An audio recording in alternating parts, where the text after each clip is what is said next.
Calor de hidratação, feito pelo aluno Sandro Roberto de Souza Júnior. E para começar, uma introdução. Tecnicamente, o calor de hidratação pode ser definido como o calor liberado pelo concreto através de um processo exotérmico, no caso, a reação do cimento com a água. Além disso, existem várias formas de você reduzir a temperatura do concreto. A gente vai falar isso nos slides seguintes. Além de você reduzir a temperatura do concreto, o uso de alguns determinados materiais podem ajudar na evaporação da água e para controlar a temperatura de hidratação também. E primeiramente, o que é o calor de hidratação? Primeiro vamos falar um pouco do que vem antes, para a gente entender essa reação química. Um processo exotérmico nada mais é do que uma reação química em que há transferência de energia do interior de um objeto para o meio exterior. O calor de hidratação do cimento é aquele liberado durante a reação química do clinker com a água. Lembrando que o clinker é o produto final da adição do calcário com a argila e é a matéria-prima fundamental na produção do cimento. Esse processo acontece nas primeiras horas após a aplicação do concreto e, além de calor, a reação também libera outros produtos, como o silicato de cálcio, o hidróxido de cálcio, a etringita e etc. E como acontece? O grande consumo de cimento no concreto é a principal causa do aumento excessivo da sua temperatura. Quando se utiliza grandes volumes de concreto em uma mesma peça, como por exemplo nos blocos de uma fundação, o calor pode ter dificuldades para se dissipar para a atmosfera. E é nesse momento que podem acontecer problemas como as fissuras e rachaduras.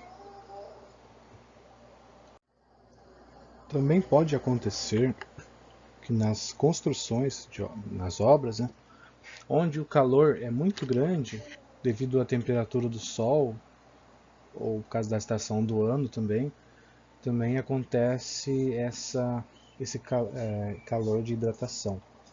A água vai tender a evaporar mais rápido e quando ela evapora mais rápido vai acontecer consequências que a gente vai citar também nos próximos slides. As consequências. Bom, quando a temperatura interna do concreto ultrapassa os 65 graus Celsius, a probabilidade de ocorrer fissuração é muito grande, pois quando a camada externa resfriar-se e começar o processo de retração, a camada interna ainda estará em processo de expansão, ou seja, gerando tensões internas, como fissuras, trincas. Isso atrapalha muito na resistência do concreto. No caso, por exemplo, de grandes lajes maciças ou de vigas parede, fundações ou pilares parede, isso pode significar uma diminuição na vida útil da estrutura, além de permitir a entrada de agentes agressivos de forma mais rápida.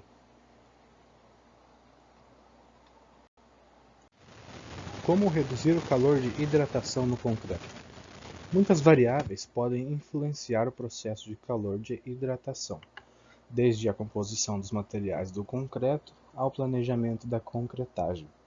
Por isso, é muito importante consultar especialistas que possam realizar estudos prévios elencando os cuidados a serem tomados a fim de evitar que essa patologia ocorra.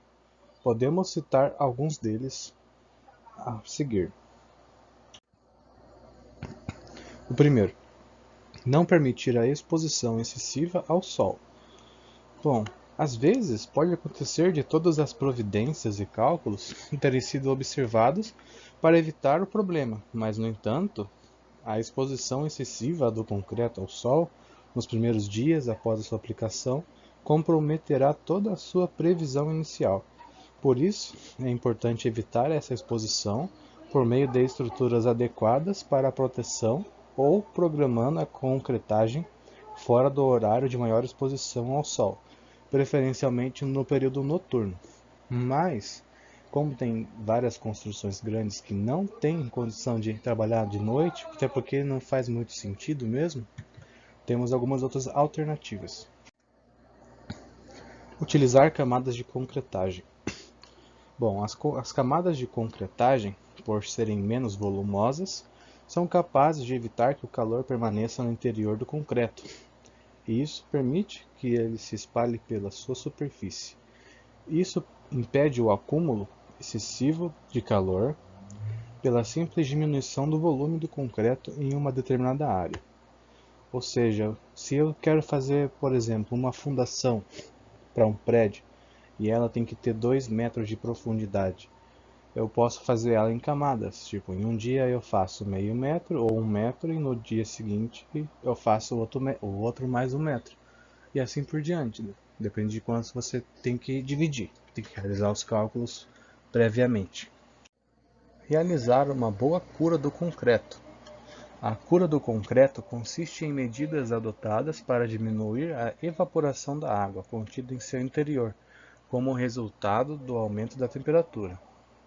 Bom, basicamente, você pode aumentar um pouco da proporção dos materiais, mas precisa ser calculado previamente, bem certinho, para não perder a resistência desse concreto. Porque se você simplesmente adicionar, por exemplo, areia, o concreto pode ser que não fique com a resistência que você procura.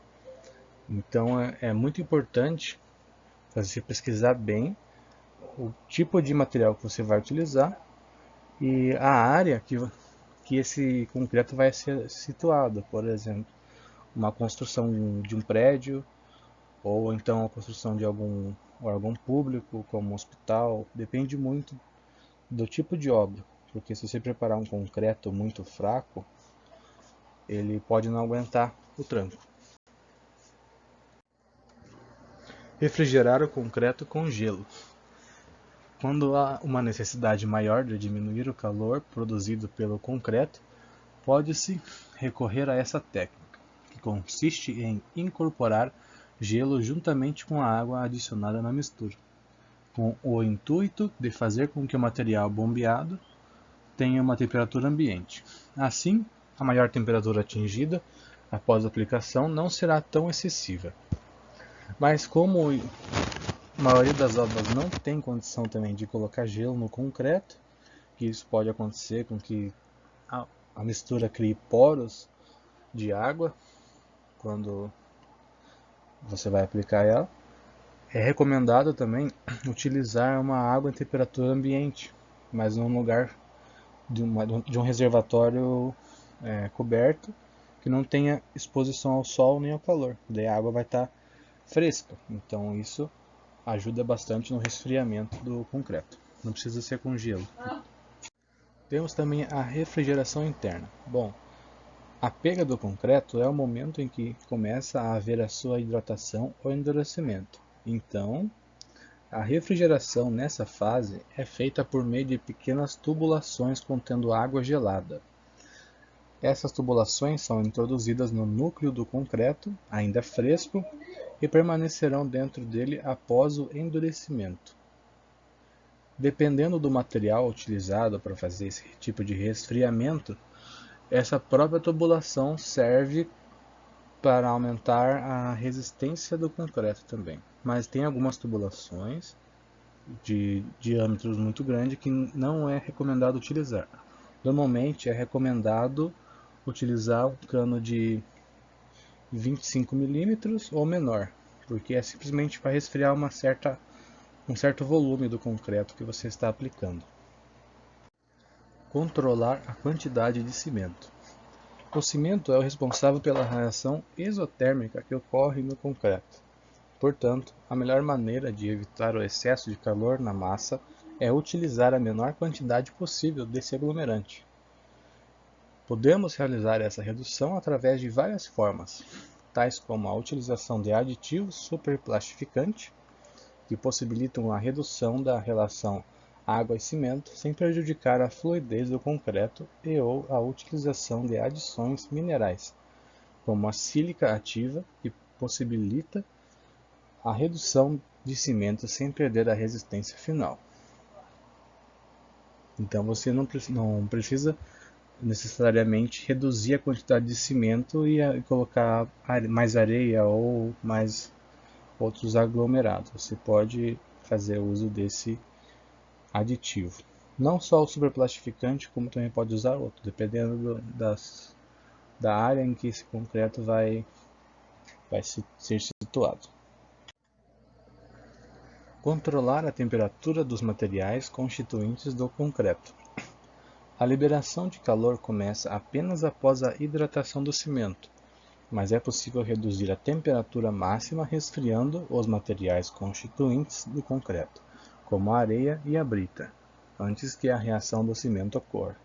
É o mesmo intuito da utilização de gelo mencionado anteriormente.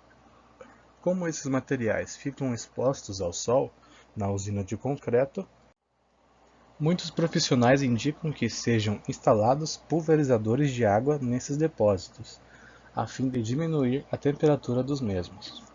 Mas em algumas obras, como eu já disse anteriormente, dependendo do porte da obra, você não tem um local adequado para você fazer o armazenamento desses materiais. Então, o que é recomendado fazer?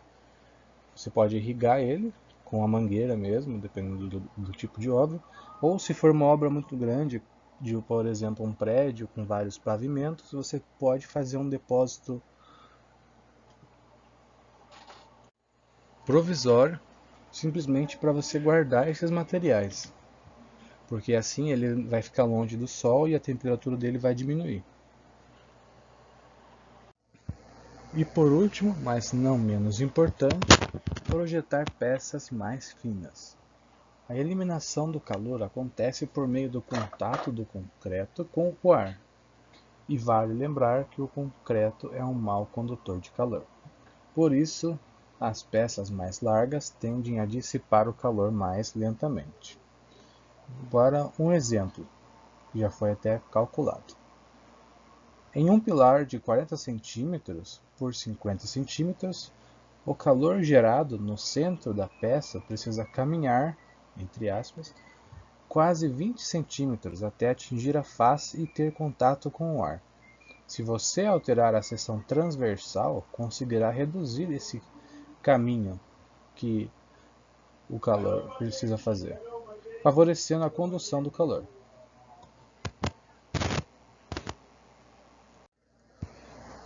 E por fim, a conclusão. A gente viu nesses slides métodos para prevenir o calor extremo de hidratação. Também vimos métodos para diminuir a temperatura do concreto, seja eles por acrescentar água com gelo, que é muito difícil de ser utilizado, porém dá para se utilizar também o uso de água fresca, que não tem contato com o sol. Além disso, a gente também entendeu como que funciona esse processo químico de calor de hidratação, que é através do concreto com a água, que forma cristais de sílica, e esse processo ele gera calor. Em áreas, volumes muito grandes, esse calor é ainda maior. E para ser resfriado, esses volumes eles vão resfriar primeiro a parte externa. Como, por exemplo, uma fundação, se ela for muito grande, a parte externa vai se resfriar primeiro, ou seja, vai tender a se contrair, enquanto que a parte central dele, interna, ela vai ficar mais quente, porque não tem como o ar fazer secar o resfriamento desse concreto. Por isso que é bom você usar aquele método que a gente viu anteriormente, que é por camadas de concreto, para fundações, né, por exemplo. Que você faz uma parte de concreto, uma determinada área, com meio metro de altura ou 1 metro, dependendo da construção, e depois você pode ir fazendo mais 1 metro, mais meio metro, por partes, por dias ou semana, dependendo do tamanho da tua obra, que isso vai fazer com que você tenha um concreto com uma temperatura mais uniforme em toda a seção dele. Obrigado por assistirem e E essas são as referências. Muito obrigado.